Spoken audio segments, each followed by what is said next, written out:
Hello, everyone. Hope you had a wonderful and green trading week. Let's go ahead and just dive into this upcoming week's video.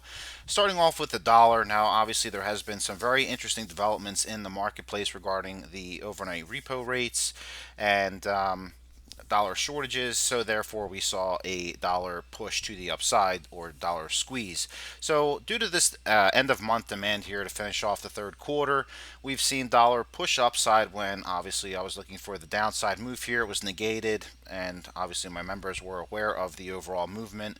So again, in looking at what happened on Friday towards the latter part of the day, where we saw some weakness coming in place, and then looking at this weekly candlestick, you can see here that again I'm still looking for downside push. This is from last week's analysis that I put out for everybody, and I still believe that again we're going to be pretty much capped near this week's close with a little bit of a maybe a paint job to put the wick up around 98.81 or 2, and then from there looking at a push back down into around 98.30 with a further potential push into around the lower 98 to 97.90 area possible. It's not completely out of the question. Let's look at our 4-hour time frame view just to really quickly take a look at what's happening. Now again, as I said, probably going to see 98.81, 98.82 ish, and then looking for a smackdown into around 98.45 or so. If that ends up holding, she'll try to kind of bounce around in this area for a little bit, but I do believe that even if she does,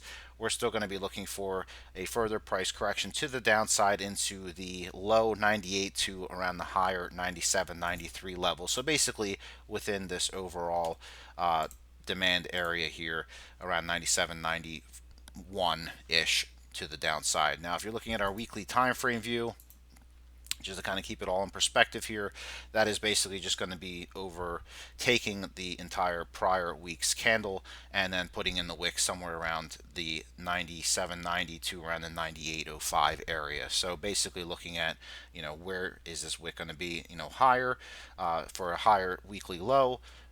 We'll see how that all plays out. But that's what I'm thinking. I think we do see a bearish reversal and back into this overall zone here into the low 98 to upper 97.90 levels. So let's go ahead and just save that for next week's reference point. And let's continue on forward with the good old Goldilocks. So weekly time frame view again, holding up extremely well here given the overall strength in the dollar yen pairs. We did see that nice little pullback here. We still have not seen this upside push, and I'm going to go ahead and just make a slight adjustment for this upcoming week and just remove that stuff for just right now. And looking at this overall weekly time frame view, you can see again we had a very strong move to the upside here, 1545-ish. Nice little reversal here. This past week was very volatile again, and due to the dollar demand that ended up taking place towards the end of the quarter here.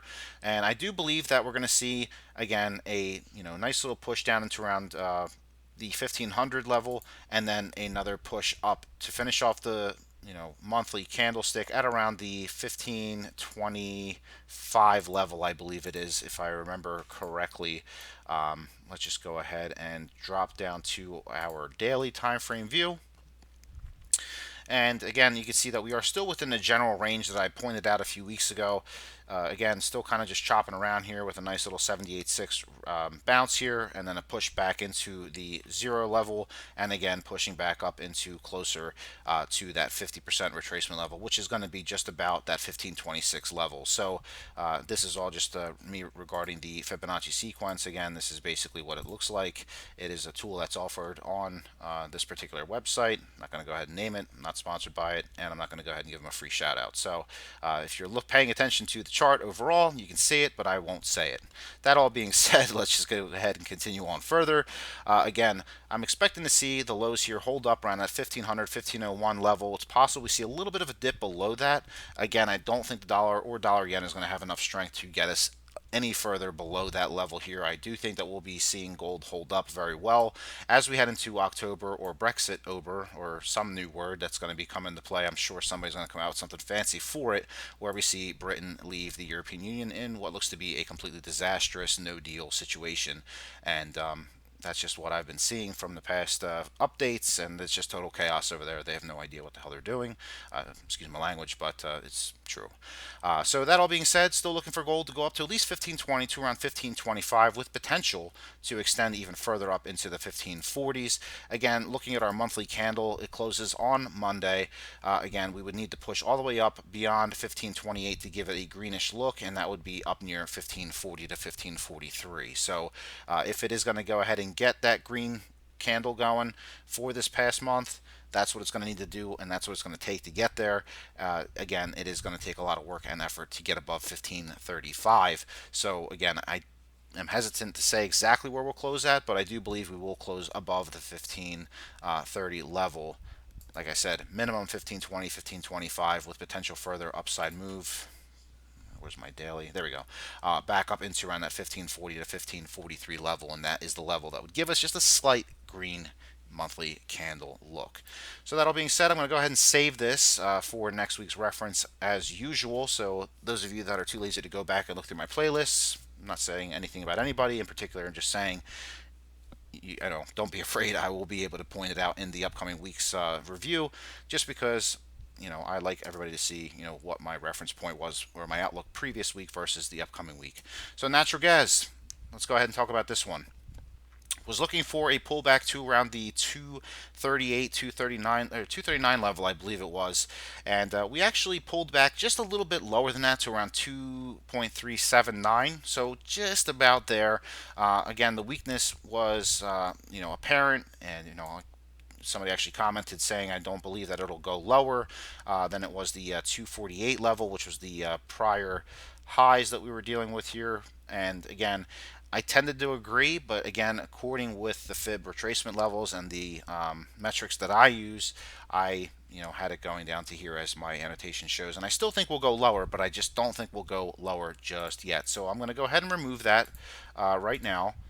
And I'm going to go ahead and just say that we are looking for a bounce. I'm assuming that we do get the lows to hold here at a 238. Looking for a bounce up to around 248, maybe hitting 248.5-ish.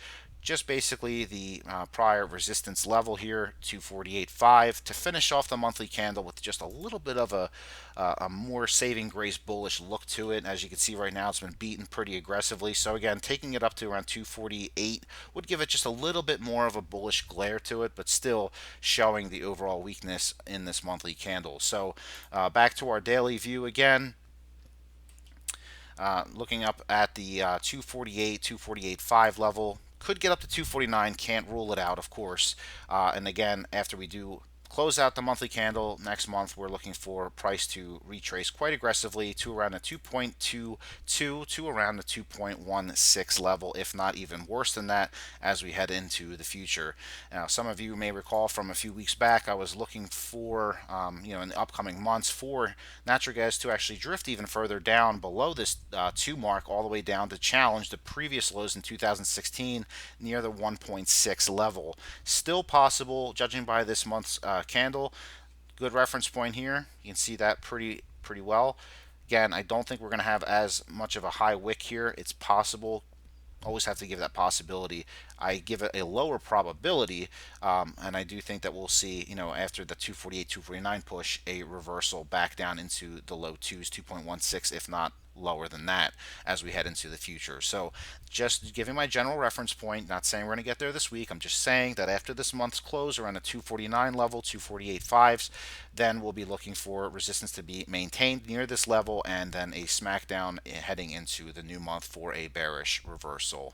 And let's go ahead and top off this video with crude oil. And crude has been dancing all over the map. It's been quite a pain, but as I said, from the last last video that I did, referencing the Saudi incident, and I was getting a lot of questions, where it's going to go, and I said, the highest is going to go around 65.30. As far as the chart provided here on this particular website, with the contract that they're using, looking at 63.27 to 63.30s was the high of this move, and again we saw that pushing to the downside, ended up already filling that gap, which is kind of amazing. I didn't really think it was going to fill that quickly, but again, And nonetheless, we are still looking at further gyration as we head into the end of this month. So just to kind of focus on the monthly candle and why it makes sense to take a look at it is the bulls have been pretty much defeated this entire month after this Saudi situation occurred. We've been pushed all the way back down here near that 38.2 fib level, and to save a little bit of face, similar to what we're seeing with natural gas, looking for some upside push into around 57, maybe 57.50 to the upside. Now, again, in looking at the 4-hour time frame view, you can see here again that we've been kind of just seeing a nice little rolling action here. After filling that gap in the RSI, if you look at that, it also gives you a bullish divergence as well, indicating that further upside push is basically on the way. So at near term, looking at a minimum push into 57, but I do believe we will probably hit up into around 57.50 to around 57.60 before this move comes to an end, and then we'll be looking for again another drop into the upcoming monthly candle. And I will update everybody next weekend as always. So I hope you all have a very wonderful and green trading week. If you have any questions, comments, concerns, you can either comment on the video below or you can just reach out to me at thetradersperspective@gmail.com. I thank you all for subscribing and watching my videos. Have a wonderful week ahead.